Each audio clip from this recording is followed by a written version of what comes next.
दोस्तों नमस्कार। राजनीति का खेल कॉन्फिडेंस का खेल है और अगर आप में कॉन्फिडेंस नहीं है तो फिर राजनीति मत कीजिए।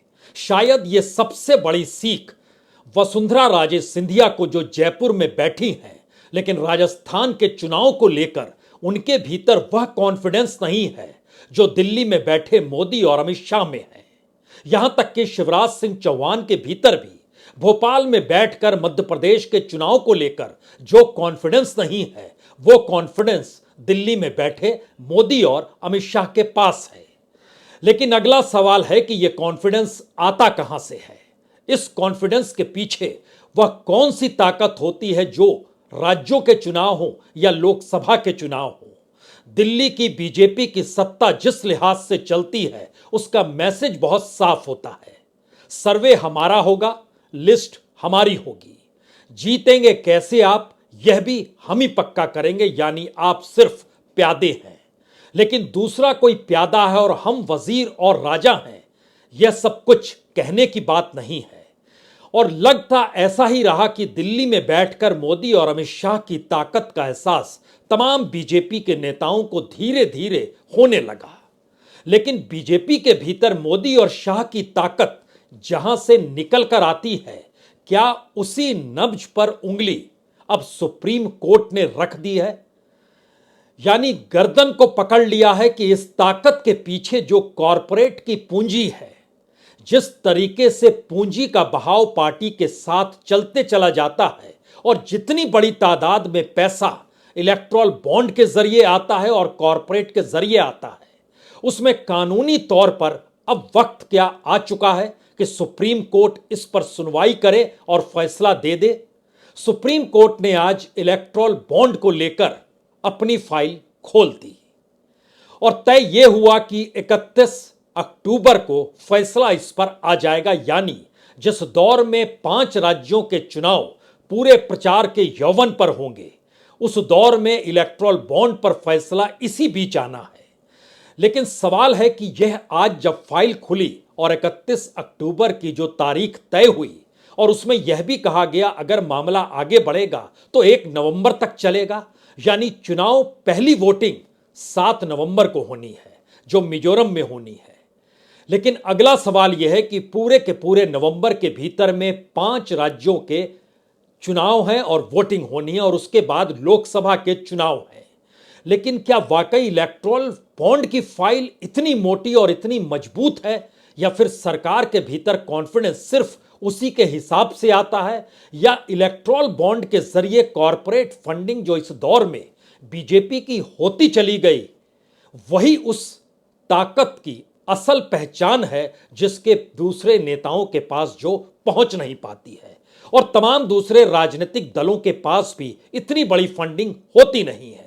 एक क्षण के लिए पहले फाइल आज इसलिए खोलिए क्योंकि आज सुप्रीम कोर्ट के भीतर सुनवाई होते वक्त चीफ जस्टिस ने यह जरूर जानना चाहा, क्या वाकई विधानसभा चुनाव के वक्त और लोकसभा चुनाव के वक्त ही यह इलेक्ट्रल बॉन्ड बिकते हैं और उस इलेक्ट्रल बॉन्ड के जरिए पॉलिटिकल फंडिंग इतनी बड़ी होती है, और क्या वाकई इस दौर में आरटीआई के जरिए आपको कोई जानकारी नहीं मिलेगी? क्या इसी दौर में करप्शन को छुपाया जाता है फंडिंग के जरिए? ये बड़े हल्के शब्दों में सही, लेकिन बात निकलते निकलते यहां तक आ ही गई कि अब 31 तारीख को इस पर सुनवाई और फैसला दिया जाएगा। लेकिन उससे पहले एक एक परिस्थिति को जरा समझने की शुरुआत कीजिए। 2019 के चुनाव में कितना इलेक्ट्रल बॉन्ड से पैसा आया? जो महत्वपूर्ण राज्यों के चुनाव जहां जहां इस देश के भीतर होते हैं, उसी महीने या उससे 2 महीने पहले इलेक्ट्रल बॉन्ड बिकना शुरू हो जाता है। मसलन अगर कर्नाटक के इलेक्शन को पिछले दौर में देखिए, 2023 के दौर में जो अप्रैल और मई के बीच में जो पूरा नोटिफिकेशन और वोटिंग हो रही थी, अप्रैल के महीने में इलेक्ट्रल बॉन्ड 970 करोड़ के खरीदे गए और उसमें से लगभग 85% बीजेपी के पास चले गए। अप्रैल से पहले जनवरी में सिर्फ 308 करोड़ थे जो 970 करोड़ हो गए अप्रैल के महीने में जब इलेक्शन का नोटिफिकेशन जारी हो गया, और इलेक्शन खत्म होने के बाद भी कुछ भरपाई 812 करोड़ की रही जरूर। यानी चुनाव से ऐन पहले और चुनाव के ठीक अगले महीने जो इलेक्टोरल बॉन्ड की रकम होती है वो बढ़ क्यों जाती है? मसला सिर्फ कर्नाटक इलेक्शन का नहीं है, मसला है उससे पहले याद कीजिए 2022 में उत्तर प्रदेश के चुनाव। जनवरी के महीने में, उससे पहले या उसके बाद कभी भी 600 करोड़ रुपए इलेक्टोरल बॉन्ड पार नहीं किया। लेकिन यूपी इलेक्शन से ठीक एक महीने पहले जनवरी 2022 में 1213 करोड़ रुपए इलेक्टोरल बॉन्ड के जरिए पॉलिटिकल फंडिंग हो गई। उससे ठीक पहले चलिएगा 2020 में जब बिहार का इलेक्शन था, वो दरअसल कोविड के बाद से निकली हुई परिस्थिति, लेकिन बावजूद इसके इलेक्शन से पहले सिर्फ 21 करोड़ आते हैं, इलेक्शन के बाद सिर्फ 42 करोड़ आते हैं, लेकिन इलेक्शन के पीरियड में 282 करोड़ आते हैं। और अगर उससे पहले आप लोकसभा के चुनाव में चले जाइएगा, जैसे 2024 के लोकसभा चुनाव के वक्त में कितनी कॉरपोरेट फंडिंग होनी है, इसकी इंतहा अब इसलिए नहीं की जा रही है क्योंकि बड़े बड़े कॉरपोरेट का स्टेक मौजूदा सरकार पर लगा हुआ है।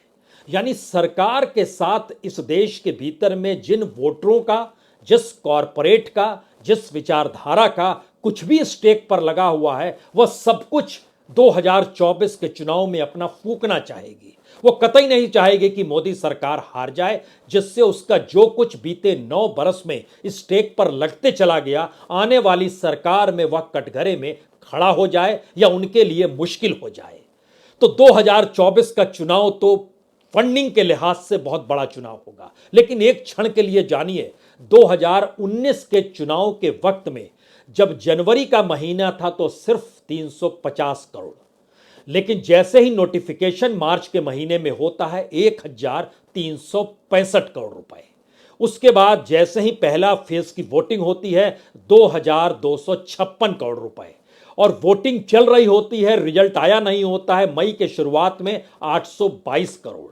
यानी सिर्फ 3 महीने के भीतर 4443 करोड़ रुपए की इलेक्टोरल बॉन्ड से फंडिंग पॉलिटिकल पार्टी को हो जाती है। तो क्या इलेक्शन कमीशन इस पर नजर नहीं रखता है?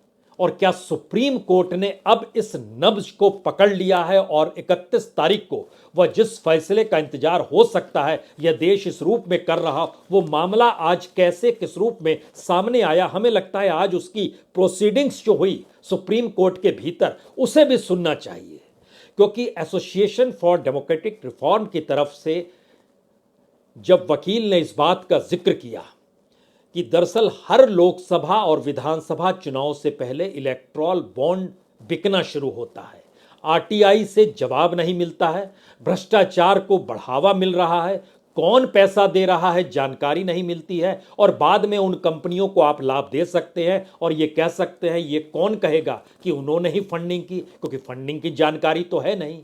तो तब सीजीआई यानी चीफ जस्टिस का सवाल था, तो क्या बैंक के पास जानकारी होती है? तो क्या कैश जो दिया जाता है या जिस रूप में बॉन्ड लिया जाता है वो सब कुछ गुमनाम होता है? उन्होंने कहा, वकील ने जानकारी दी एडीआर की तरफ से, जी दोनों ही परिस्थिति होती है, बैंक के पास जानकारी भी होती है और कौन दे रहा है ये गुमनाम भी रखा जाता है। तब कहना पड़ा ये तो बड़ा महत्वपूर्ण है। और उसके बाद सीजीआई यानी चंद्रचूड़ ने अपने तौर पर कहा, क्या इसे इस रूप में देखें कि बैंक या नकदी से जो खरीदा जा रहा हो या वो बैंक, तो चैनल का स्रोत वर्किंग या कहें बैंकिंग चैनल ही माना जाए और वो पहचान गुमनाम है, लेकिन नकदी पूरी तरह से गुमनाम है ये बताने का काम और नहीं काम बैंक का ही है। तो फिर वकील साहब की तरफ से कहा गया ये दोनों ही परिस्थितियां, और जब ये बात का जिक्र हुआ कि ये महत्वपूर्ण है और चुनावी फंड एक वाहक फंड की तरह है जिसमें एक व्यक्ति या यह व्यक्ति के नाम या धारक फंड में कौन कैसे ले रहा है इसकी जानकारी नहीं मिलती है, तब उसके बाद से कहा गया कि देखिए यह मान्यता प्राप्त राजनीतिक दलों के पास ही जाता है, सरकार की तरफ से इसकी जानकारी दी गई, ये ऐरे कैरे को नहीं जाता है। तो सीजीआई का सवाल था, तो ये राजनीतिक मान्यता प्राप्त जो दल है, अगर उनको इस देश में 1% भी वोट मिल रहा हो तो भी क्या ये फंडिंग वो ले जाएंगे? तो कहा हाँ ये तो किया ही जा सकता है, क्योंकि इसमें मान्यता प्राप्त राजनीतिक दलों के पास ही ये जाता है, उसमें 1% कोई मैटर नहीं करता है। यानी दोनों तरफ के लेन देन को गुमनामी में छुपा लेना या अज्ञात कर देना या सार्वजनिक डोमेन से जानकारी को गायब कर देना, ये कैसा मैसेज है? और उसी के बाद से सवाल यह आया कि क्या इसको मनी बिल से जोड़ा जाए या ना जोड़ा जाए, जो कि लगातार इस बात का जिक्र था कि मनी बिल के जरिए इसको जोड़ा जाए। लेकिन चीफ जस्टिस ने इंडिकेट किया कि दरअसल मनी बिल का मसला जो है वो सुनवाई के लिए जा चुका है, 7 जजों की बेंच सुनवाई कर रही है। तब कहा गया 7 जजों की बेंच सुनवाई कर रही है तो 1-2 महीने रुका जाए क्या, जब उनका फैसला आ जाए। तो चीफ जस्टिस ने कहा हम कोई भविष्यवाणी नहीं कर सकते हैं, लेकिन अगर आप उससे हटकर इस परिस्थिति को सुनना चाहते हैं तो फिर हम तैयार हैं। और ये तैयार वाली जो परिस्थिति थी उसमें बहुत साफ तौर पर उसके बाद चीफ जस्टिस ने कहा कि जब वकील और अटॉर्नी जनरल दोनों प्रारंभिक दलीलें जो दी हैं और उसमें सहमति हो गई है, तो अब जो कुछ भी अदालत में सौंपे जा चुके हैं, दस्तावेज जो सौंपे जा चुके हैं, लेकिन उसके बावजूद भी सरकार की तरफ से कोई एजी अगर कोई आवेदन करना चाहे या एडीआर की तरफ से कोई वकील आवेदन करना चाहे तो कर सकते हैं, लेकिन सॉफ्ट कॉपी नोडल काउंसलिंग द्वारा संकलित की जाएगी और मामले की अंतिम सुनवाई 31 अक्टूबर को सूचीबद्ध किया जाता है। और अगर इस पर कोई सुनवाई बड़ी हो जाती है तो 1 नवंबर तक ये जारी रहेगी और सभी प्रस्तुतियां 27 अक्टूबर तक नोडल काउंसिल द्वारा संकलित की जाएगी और यह स्टैंडर्ड ऑपरेशन प्रोसीड्यूर के तहत पूरी की पूरी कार्रवाई होगी। इंडिकेशन बहुत साफ है। जिस दौर में इलेक्शन हो रहा होता है उसी दौर में इलेक्ट्रल बॉन्ड बैंक बेचना शुरू करते हैं और यह माना जा रहा है कि इस दौर में जब 5 राज्यों के चुनाव का ऐलान हो गया है तो 15 अक्टूबर के बाद से कभी भी इलेक्ट्रल बॉन्ड दोबारा से बिकने शुरू हो जाएंगे, जो नवंबर भर बिकेंगे और उसके बाद दिसंबर में भी कुछ हिस्सा 15 तारीख तक का दिया जाएगा और उसके बाद 2024 के चुनाव में यह देश चला जाएगा। अगला सवाल यह है कि लगातार अगर आप फंडिंग को देखें, चाहे वो कॉरपोरेट फंडिंग हो या इलेक्ट्रल फंडिंग हो, अगर 80% तक हिस्सा सत्ताधारी पार्टी को जा रहा है और 98% तक जो छत्रप हैं सत्ता में उनको भी मिला दिया जाए तो उनके पास जा रहा है, यानी सत्ता के साथ कॉरपोरेट फंडिंग खड़े होने में हिचकती नहीं है। और इस दौर में कॉरपोरेट फंडिंग और इलेक्ट्रल बॉन्ड के जरिए की फंडिंग को कानूनी तौर पर इस तरीके से रखा गया जिससे कोई आक्षेप ना करे, कोई उंगली ना उठाए। लेकिन यह मामला लगातार चल रहा था और इस पे तमाम डॉक्यूमेंट्स एडीआर ने अपनी तरफ से रखे और इस बात की जानकारी दी कि दरअसल ये फंडिंग किस तरीके से पब्लिक डोमेन में आना चाहिए, अगर कोई दे भी रहा है तो बताए, क्योंकि इससे पहले की परिस्थिति कि कोई भी विदेशी फंड नहीं आना चाहिए। लेकिन अब यह व्यवस्था है कि विदेशी फंड आ सकता है, शर्त एक ही है, कंपनी हिंदुस्तान में हो, हिंदुस्तान से जुड़ी हुई हो और हिंदुस्तान से उसका जुड़ाव किसी ना किसी रूप में हो, चाहे 70% से ज्यादा पैसा बाहर का लगा हो, लेकिन सरकार ने छूट दे रखी है कि उसमें विदेशी निवेश हो सकता है तो वो फंडिंग भी कर सकता है। तो जो विदेशी निवेश कर सकता है वो फंडिंग भी कर सकता है, तो इस देश की पॉलिसी भी उस फंडिंग करने वाले को लाभ भी पहुंचा सकती है। यह भी बड़ा क्लियर कट मसला है।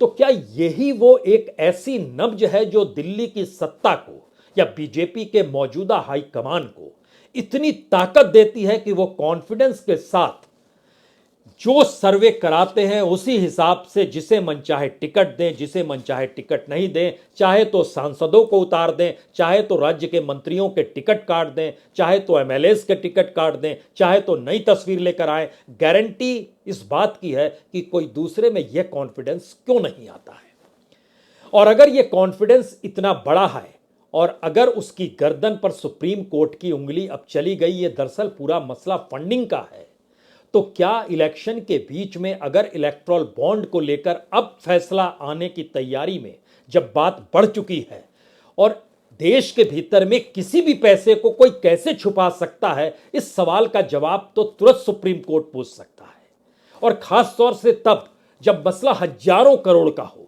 और वो सीधे तौर पर इस देश की उस राजनीति को प्रभावित कर रहा हो जो राजनीति इस देश के भीतर में डेमोक्रेसी को स्थापित करने का दावा करती हो। और डेमोक्रेसी का मतलब इस देश में चुनाव हो और चुनाव के साथ की प्रक्रिया, चुनाव आयोग की भूमिका और इस देश के भीतर में इलेक्शन कमीशन की कार्रवाई अगर नहीं होती है, क्योंकि वहां पर नियुक्तियां भी सरकार कर रही है, तो ऐसे में क्या सुप्रीम कोर्ट अब इन बातों को समझ रखा है और समझने की परिस्थिति में है? या इस दौर में अब सुप्रीम कोर्ट के भीतर यह मामला जाएगा तो क्या एक ऐसी परिस्थिति आएगी जिसमें सरकार के लिए अब मुश्किल होने वाली है?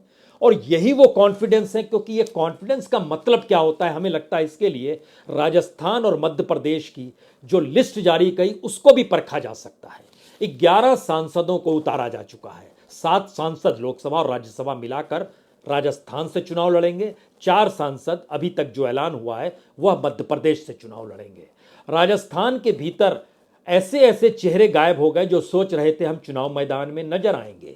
वसुंधरा राजे जो सोच रही थी कि हमारे लोगों को टिकट दिया जाएगा, तो उसमें से 40% को अभी टिकट दिया गया, बाकियों को टिकट नहीं दिया गया जो उनके अपने चेहरे हैं। खुद वसुंधरा राजे चुनाव लड़ेंगी नहीं, वैसा ही सस्पेंस है जैसे शिवराज सिंह चौहान को आखिरी क्षण में बुधनी से टिकट दे दी गई, चलिए आप भी चुनाव लड़ लीजिए। लेकिन एक क्षण के लिए सोचिए, किरोड़ी लाल मीणा, दिया कुमारी, राज्यवर्धन राठौड़, बालकनाथ, देवजी पटेल, भागीरथ चौधरी, नरेंद्र खीचड़, ये दरअसल सांसद है जो मैदान में कूदे हैं, लेकिन जिक्र इसका नहीं है।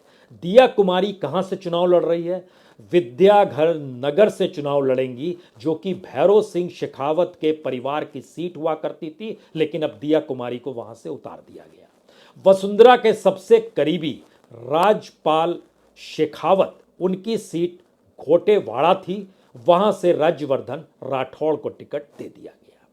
तो क्या यह कहा जाए कि जो करीबी है, चाहे वो बाबूलाल गुज्जर हो चाहे राजपाल सिंह शेखावत हो, उनका टिकट कट गया और वसुंधरा की नहीं चली? या ये माना जाए कुछ उनके करीबी जो शुभकरण चौधरी हैं या बबलू चौधरी हैं, उनको टिकट दे दिया गया? लेकिन इस पूरी प्रक्रिया के भीतर क्या वाकई एक ऐसी बिसात दिल्ली का हाईकमान बिछाता है जिसमें वह अपने तौर पर संतुष्ट होता है कि दरअसल इससे पहले की राजनीति जहां जहां चुनाव हारी, वहां वहां भी हम नए तरीके से अब राजनीति की कमान को कसेंगे? 19 जगह ऐसी है जहां से बीजेपी 2008 के बाद चुनाव जीती ही नहीं। उन 19 सीटों में से 11 जगहों पर बिल्कुल नए उम्मीदवार को उतार दिया गया। वो लालसोट का इलाका है, नवलगढ़ है, फतेहपुर है, झुंझुनू है, सांचौर है, बस्सी है, बागीदौरा है, सपोट्रा है, कोटपुतली है, दांतर भागड़ है, लक्ष्मणगढ़ है। ये सारी परिस्थिति बताती है कि दिल्ली हाईकमान अपने तौर पर कितना मजबूत है। दूसरी परिस्थिति यहां से शुरू होती है।